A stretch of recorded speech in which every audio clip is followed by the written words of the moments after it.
early afternoon, so good morning to all of you, and thank you for making the time. Yeah, as she said, I look after the technology services business for HP in the region, and HP for some reason is we are going by APJ, so it's Asia Pacific and Japan. It's a substantially large business. We do close to about $800 million worth of services in the region. So generally when you talk about HP, people think we're a printer company or a PC company. There's always a bit of confusion. Maybe we are not doing enough marketing, internal and external, to say we do a lot of services. We're probably much bigger than Accenture and companies like that. So we do a lot of services in the region. And I know it's kind of a mixed audience, and it's we're getting close to tea time or lunch time, whatever be it.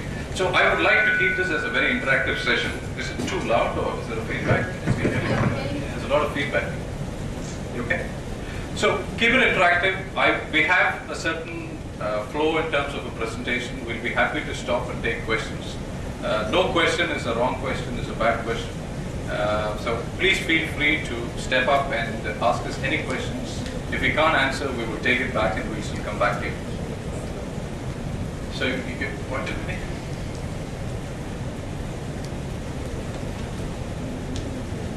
I'm going to take you a little bit of a sidetrack. What is everybody likes biryani. How do we make biryani? What is important for biryani? What do we need to make biryani? Recipe chahiye or? Rice. Rice. What else? So I'm making lamb biryani. What do I need? You can tell me what is it. What do we need generally? You need some ingredients. You need lamb. You need some spices, etc. And then you get all that ready. And then what happens? You need somebody to cook it. So in general, that is what we do within HP. We have different product companies. We have servers. We have PCs. We have printers. We have a huge range of thin clients and desktop devices, handheld devices. So we from services, to keep it very simple, is the chef who brings all this together and makes a solution. Why do we do it? As we had the earlier session today with some of the regional CIOs, the question that is consistently being asked, all of you are aware, IT is constantly changing. IT doesn't stop changing. It keeps on changing. And IT budgets, do they keep on increasing? No, they keep going down. But what are we expected to deliver with a lower budget? More efficiency? They say reduce cost, higher efficiency. It's like a catch-22. It's like being married and being happy. Are you happily married is a difficult situation to answer. But the truth is, you are being forced consistently to lower your cost and increase efficiency. So that is always an issue.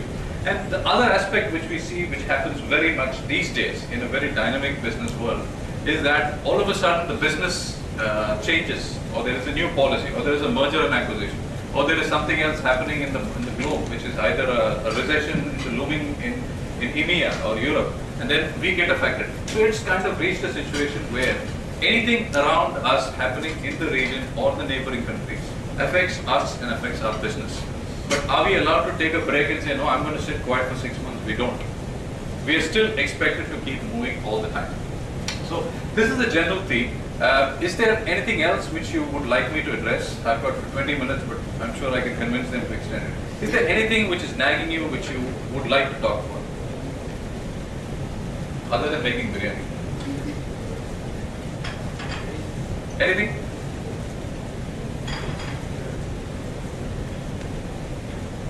Yes, sir. Licensing cost. Licensing cost. You're talking about anything in specific like Microsoft? Anything. VMware, licensing, Microsoft, Oracle. So the question was, is my opinion on licensing? I'll address it. And the reality is, I'll come to that. So any other questions? Any other area which you, yes sir, right here. As you said, the technology is changed rapidly, and we have to concern about the budget. It is very difficult for us for budgeting. We don't know what technology is coming in the future. It is very difficult for us to budgeting for the technology and what is coming in the next year. So it is very difficult for us to manage the budget how I. Agreed. So, you're basically saying, is there any magic wand I have which I can wave? I think you must put some solution to make some proposal for the future forecast. Fantastic. Okay. So that so we can budgeting our organization.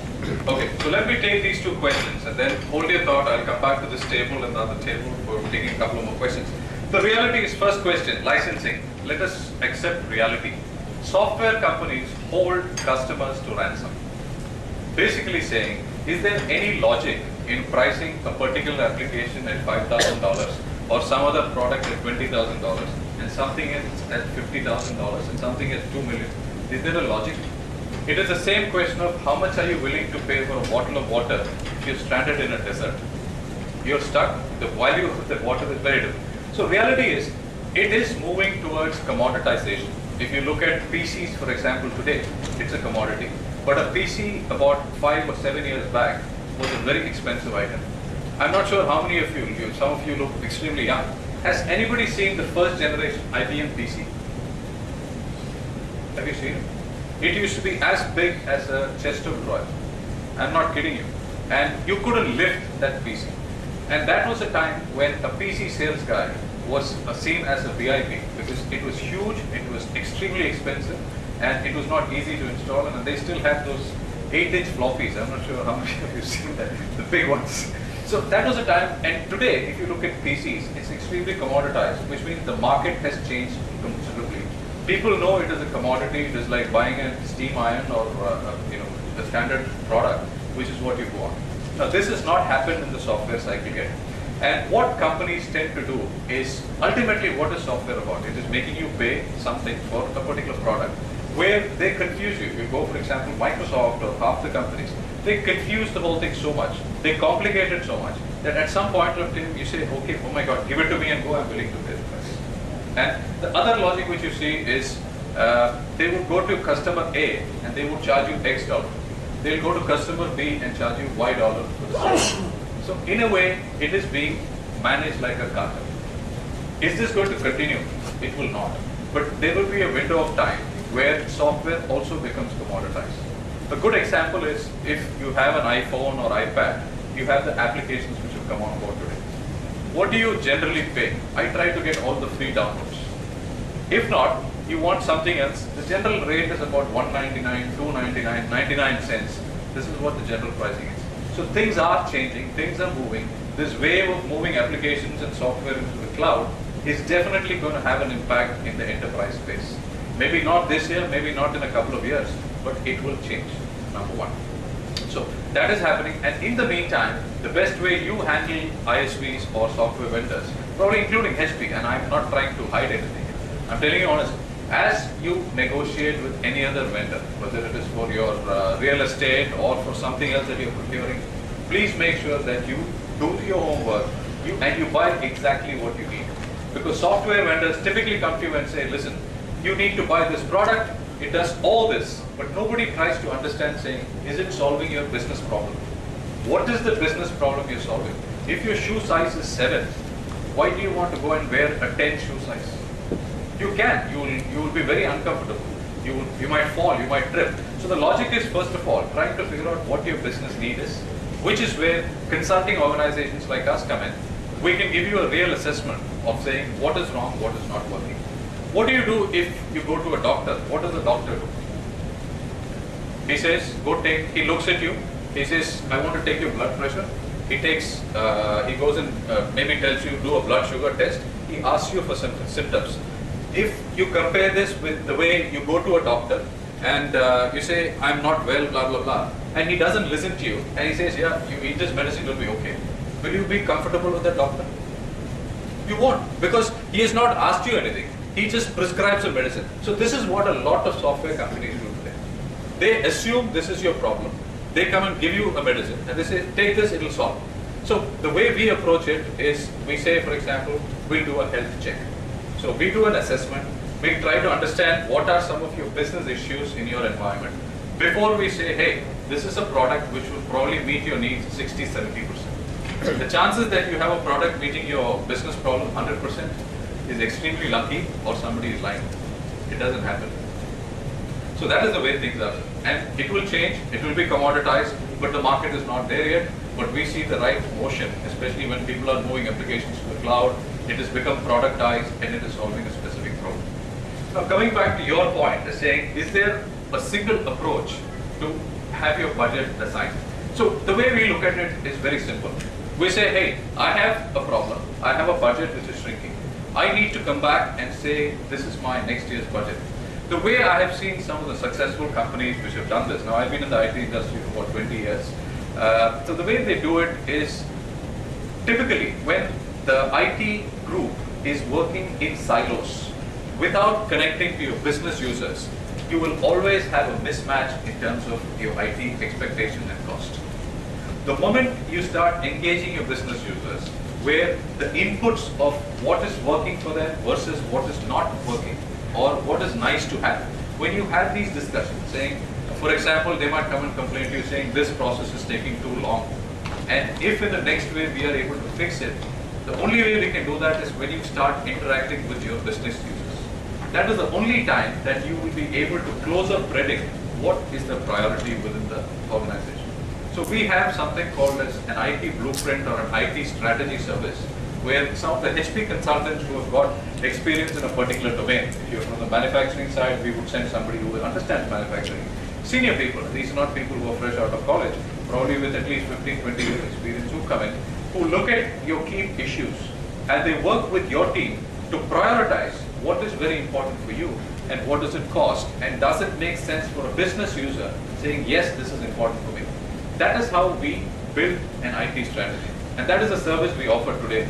So I will be happy to share more details with you. So these two, any other questions by this time? Before that, does it answer your question? That is the truth. I am not masking anything. Any questions from this table? No questions? Okay, good. Does anybody recognize that? Star Trek. You're too young to see Star Trek. That is my generation. We used to have black and white television where all of us used to sit in front of a TV and watch. What was it? Star Trek is what, 30 years old? And you've seen concepts like wireless devices, they will be energized and beamed into space and they'll all disappear and they'll be forming. Think of it. A lot of things that you see in Star Trek, probably 30 years ago, a lot of things are there today. Wireless devices, there are no wires. Did anybody see wires in the Spaceship Enterprise? At least on paper we didn't see anything. So generally, it was all about being connected, it was all about, you can change direction. What did Captain James Kirk do? He says, go that way, and the spaceship would turn that way. It is nice to see. But certain things which we look at today, whether it's wireless or things in the cloud or things which are working seamlessly, it has been there in terms of an idea. It is getting executed today. So a lot of IT is kind of changing. And one thing we have seen, whether it's from a business standpoint or not, I just want you to read this. Where it says resistance is futile, you will be assimilated, which means you will be overdriven because of the trends of technology or what is happening today. It is there to change. When the internet wave came about, it's been there for 30, 40 years. But when it really picked up about 15, 20 years ago, and 10 years ago, or maybe 12 years ago, Mr. Bill Gates, he was the CEO of Microsoft at that time, he basically said in a public forum that internet is a waste of time and Microsoft wouldn't have an internet strategy because he didn't believe in it. What happened after that? In a couple of years, he has to eat humble pie and go back and say, yes, we are going to redevelop on this new platform. So it is there to stay. And a lot of the things that we are seeing today, where people sitting bound by a laptop or a PC working in the office is changing. You can see it in the next generation. My son, when he studies, we had this discussion earlier, where I go into his room, he has a device, an Apple Mac or whatever, then he's got a phone, then he's got some music playing, he's got a book, and he's got something in his ear. And he says, I'm studying. I don't understand this. So my view is, this is the young generation. It's not going to get any better. They are so technical savvy and they're so easy. They seem to be having a natural affinity to devices, and this is the new generation. So can we say, hey, no, we're going to make you sit in an office with a laptop, which HP only, and then you're going to work? It's not going to happen. People bring their own devices. People work flexible hours. So sometimes you don't have people coming in the office at 8:30, 9. I don't know how it is in Pakistan and all the organizations, but a lot of companies have changed. They work flexible hours. You work where you are. People work from home, and these are trends which are catching up today. So how do we adapt and tailor-make something which is fitting these different groups of users? So that is where some of our cost, etc., can be driven down. Making sense? Example is, in a large organization, we assume if somebody's got a desk, a seated job, he needs a PC. If he is mobile, he or she travels quite a bit, he needs a laptop. Cost of maintaining laptop is definitely high. But what do you do to drive it down? We give you a device which fits you. If a tablet is enough for you, you only access 2 applications once a month. Why do I need to give you a laptop or a PC? So I have to look at every layer, whether it's a PC I buy or a server in the back end or a storage or a software product I'm buying to the company, saying, is this going to help me reduce my cost or increase my efficiency, or am I just buying because my peers are buying? I think that is a conscious decision that every IT person should need to take, in my view. Okay. So that's generally the theme of how we progress. So what we do is, as I mentioned, we typically put the user first, and it is not about having the latest technology, latest device. If I am buying something, it is for a reason. And it is able to either do one, increase my efficiency, or two, reduce my cost. And if this is not happening, then you don't need it. I think you have to be very conscious of that. And another thing what you do is typically some kind of housekeeping inside. So in an organization generally, there are lots of software which we buy. I can talk about HP. Any software vendor who comes and tries to sell something to you will show you one slide which says, our customers. There will be 2 brands or logos you will find in probably 99% of software companies' reference list. You know the 2 names? Take a guess. Microsoft, no. You find Citibank. Citibank invests in almost every product you can imagine. The second logo you will find in almost every software vendor's list is HP. HP today is about 350 odd thousand employees. We use probably every given software in the world. And one logic what we have is we use something before we actually give it to our customers. But you will find us using a lot of software. This means, yes, for a large company, it makes sense, but the point is, it starts driving our IT costs very high.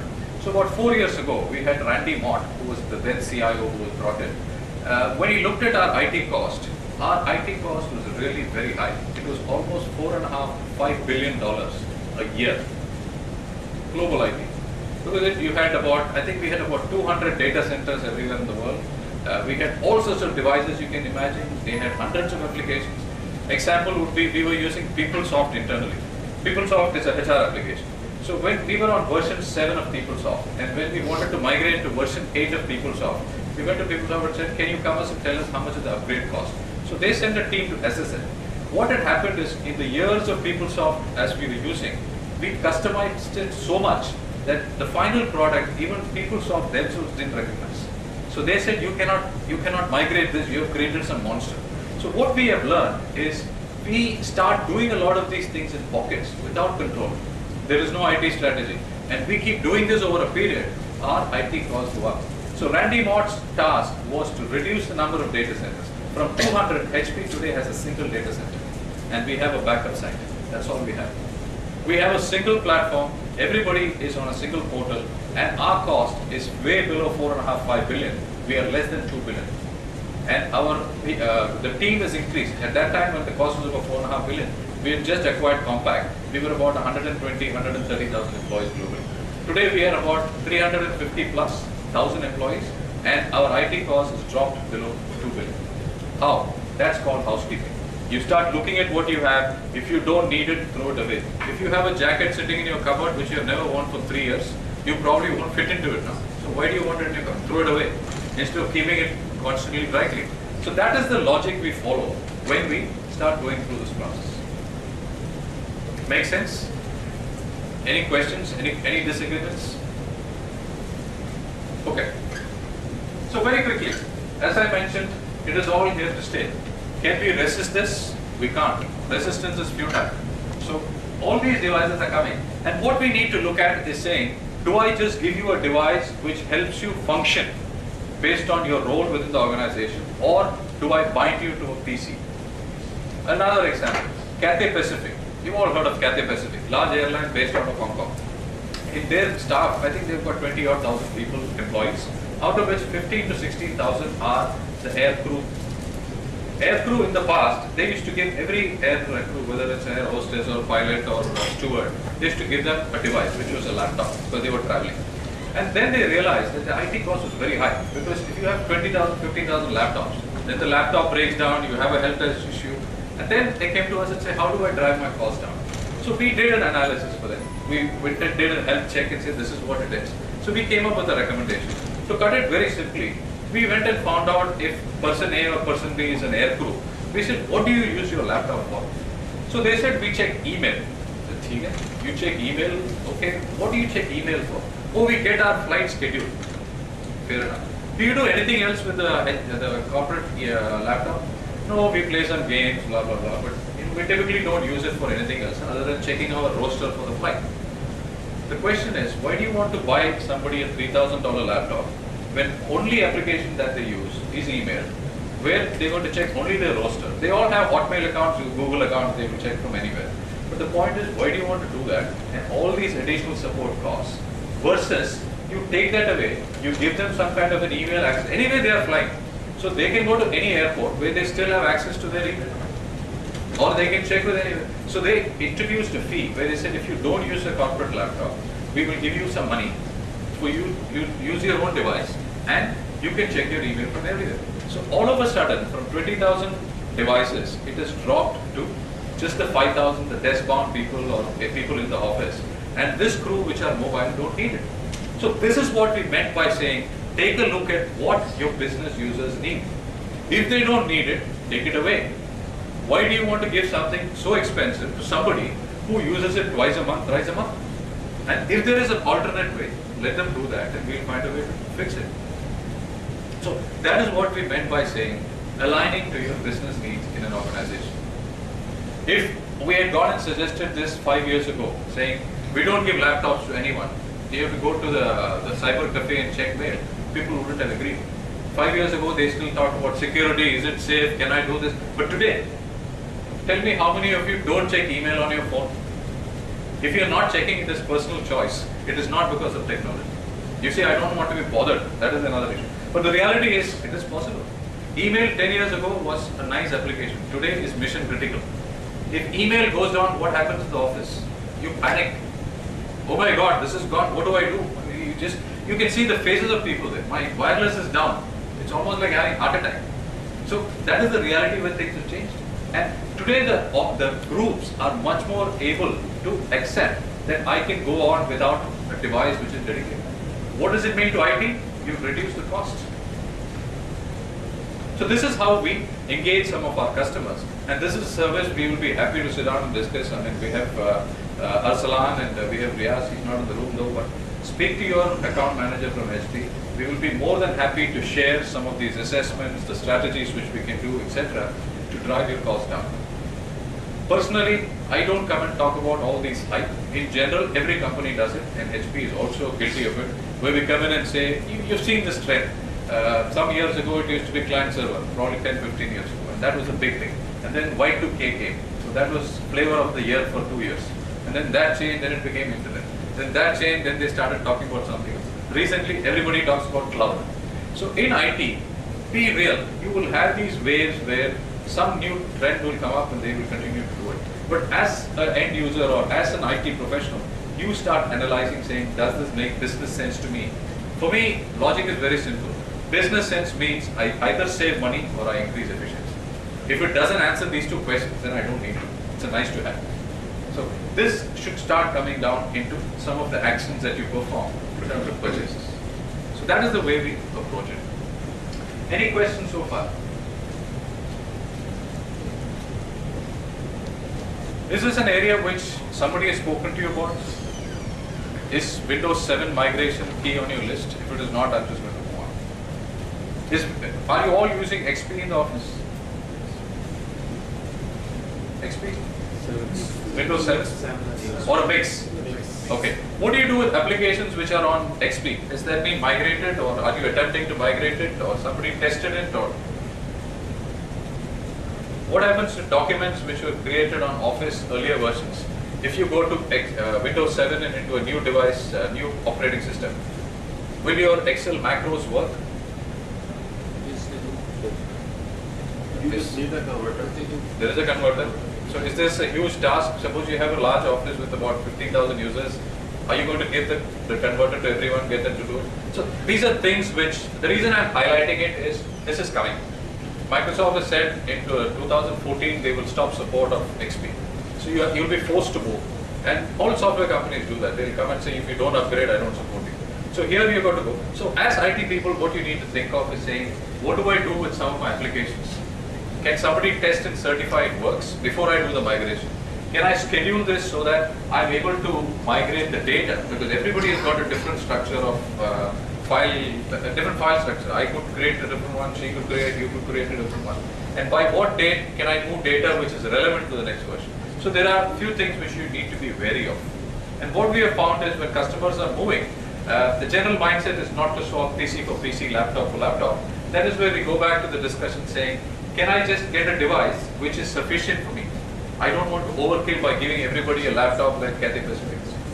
So that is where you make a decision saying, should I use a subset for VDI and then I have a subset of users who could be just holding handheld devices? Or do I need to get everybody a laptop? So that is a decision point for you. And I just want you to remember that this is a major, it's like, it is definitely coming. And don't wait for the last minute to think about something like this. It is very important that you start addressing some of these issues. And we'll be happy to talk to you. We have an assessment again. We have a service which allows our customers to take applications from XP, test it, and then migrate it to Windows 7. Fine. Data centers. I'm sure all of you have your version of a data center. Obviously, you wouldn't be like HP having 200 data centers worldwide. But this is another area where you need to start looking at saying, not just virtualization point of view, you also need to look at saying, how ready am I in terms of a disaster scenario, a natural disaster? When Thailand went under floods about a year ago, we had a major crisis because even HP, our supply chain for hard disks and disk drives were from Thailand. You've seen pictures of Honda cars which are all underwater. So in such scenarios, what do? In Japan, for example, when they had this tsunami and this nuclear disaster, what we saw in HP in Japan was a spike in storage business, a spike in server and disaster recovery business. So our guidance is generally to all customers is, don't wait for a natural disaster for you to relook at your IT strategy, relook at your high availability. Yes, you might save some money today, but think of it saying you don't want a scenario where email is down, everything is down, and everybody looks at IT. Start thinking of some of these issues. And we've got some senior people who can guide you on how this is best done in your own environment. So things like data center, storage, these are all very standard things. But make sure that you are ready from a natural disaster, high availability point of view, and talk about business continuity planning. This is good for you to look at before you move on. Again, I'm going to leave some of this to Mr. Joe Gare. Is he in the room? Mr. Gare, where you are? Any questions so far? I don't want to bore you with hardware and devices and I've got feature this versus that. It doesn't solve any problem. It just confuses you. So is there anything specific from a business point of view or an IT point of view which you would like to address? I know we had 2 questions. Anybody else? So I'm still around. If there's any other clarification or question, please feel free. And do speak to your HP account managers because there are a lot of services which we are able to offer. Just like I mentioned, you go to a doctor, you do a blood test, sugar test, whatever. We have assessments possible today where we come in, we understand your environment, and then we come with recommendations for saving money and increasing efficiency. So please speak to him, Arsalan or Riaz, or just speak to our team, and we'll be happy to have an individual discussion with your company. So thank you very much.